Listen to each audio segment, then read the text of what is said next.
अथ चतुर्थोऽध्यायः। महर्षि व्यास का असंतोष। व्यास जी कहते हैं, उस दीर्घकालीन सत्र में सम्मिलित हुए मुनियों में विद्या वयोवृद्ध कुलपति ऋग्वेदी शौनक जी ने सूत जी की पूर्वोक्त बात सुनकर उनकी प्रशंसा की और कहा। शौनक जी बोले, सूत जी, आप वक्ताओं में श्रेष्ठ हैं तथा बड़े भाग्यशाली हैं। जो कथा भगवान श्री शुकदेव जी ने कही थी, वही भगवान की पुण्यमयी कथा कृपा करके आप हमें सुनाइए।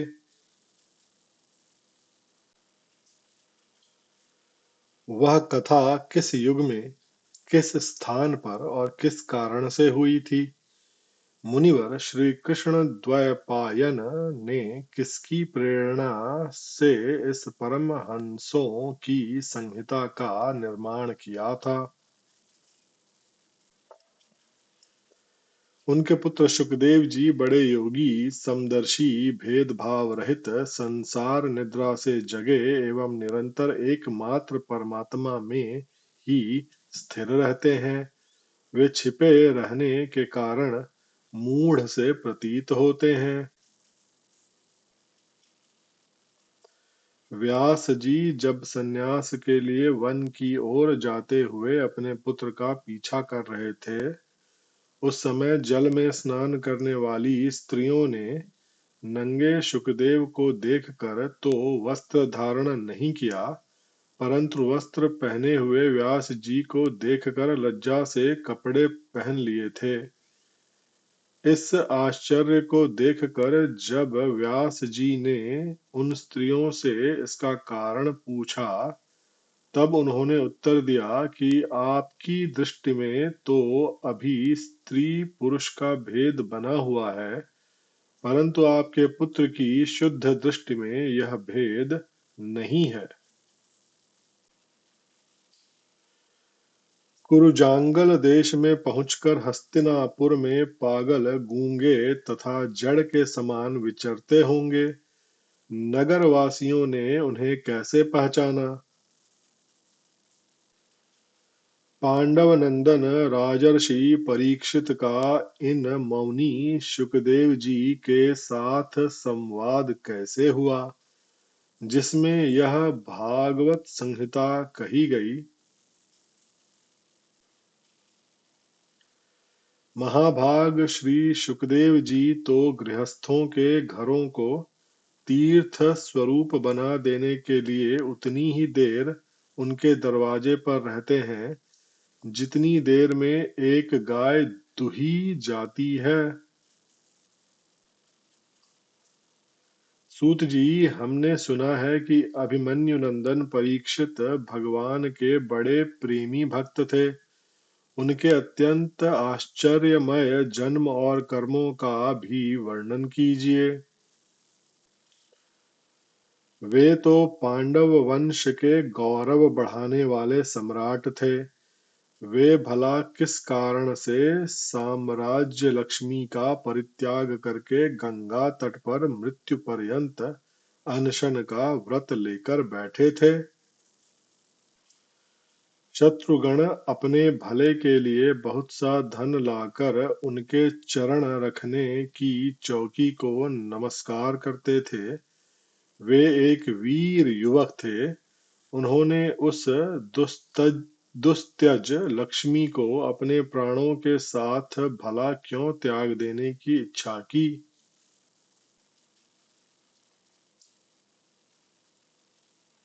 जिन लोगों का जीवन भगवान के आश्रित है, वे तो संसार के परम कल्याण, अभ्युदय और समृद्धि के लिए ही जीवन धारण करते हैं। उसमें उनका अपना कोई स्वार्थ नहीं होता। उनका शरीर तो दूसरों के हित के लिए था। उन्होंने विरक्त होकर उसका परित्याग क्यों किया? वेदवाणी को छोड़कर अन्य समस्त शास्त्रों के आप पारदर्शी विद्वान हैं। सूत जी, इसलिए इस समय जो कुछ हमने आपसे पूछा है वह सब कृपा करके हमें कहिए। सूत जी ने कहा, इस वर्तमान चतुर्युगी के तीसरे युग द्वापर में महर्षि पराशर के द्वारा वसुकन्या सत्यवती के गर्भ से भगवान के कलावतार योगीराज व्यास जी का जन्म हुआ।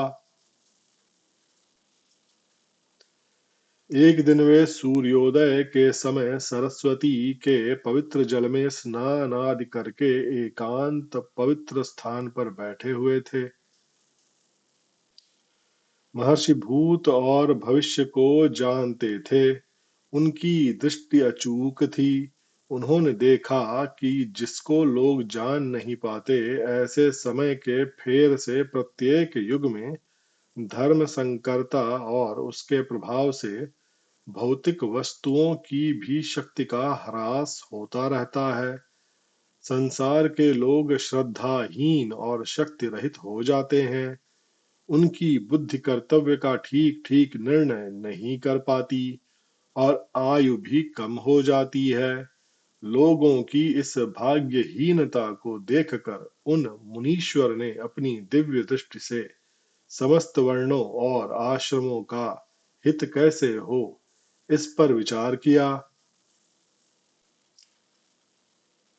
उन्होंने सोचा कि वेदोक्त चातुर्होत्र,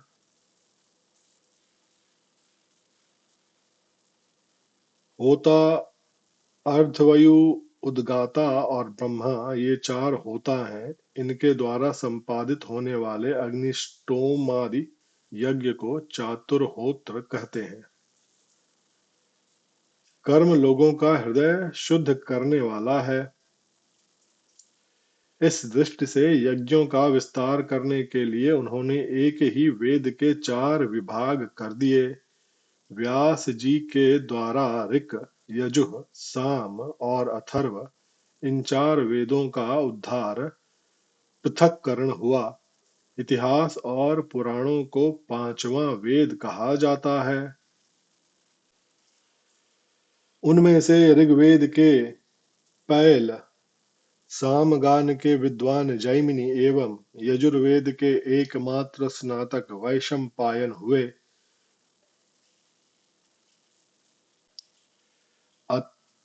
अथर्ववेद में प्रवीण हुए तरुण नंदन सुमंतु मुनि। इतिहास और पुराणों के स्नातक मेरे पिता रोमहर्ष थे। इन पूर्वोक्त ऋषियों ने अपनी अपनी शाखा को और भी अनेक भागों में विभक्त कर दिया। इस प्रकार शिष्य, प्रशिष्य और उनके शिष्यों द्वारा वेदों की बहुत सी शाखाएं बन गईं। कम समझ वाले पुरुषों पर कृपा करके भगवान वेद व्यास ने इसलिए ऐसा विभाग कर दिया कि जिन लोगों को स्मरण शक्ति नहीं है या कम है, वे भी वेदों को धारण कर सकें। स्त्री, शूद्र और पतित द्विजाति तीनों ही वेद श्रवण के अधिकारी नहीं हैं।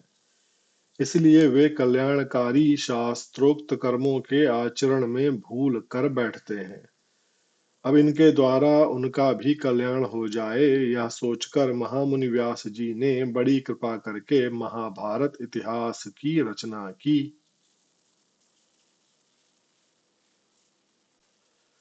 शौनकादि ऋषियों, यद्यपि व्यास जी इस प्रकार अपनी पूरी शक्ति से सदा सर्वदा प्राणियों के कल्याण में ही लगे रहे, तथापि उनके हृदय को संतोष नहीं हुआ। उनका मन कुछ खिन्न सा हो गया। सरस्वती नदी के पवित्र तट पर एकांत में बैठकर धर्मवेत्ता व्यास जी मन ही मन विचार करते हुए इस प्रकार कहने लगे।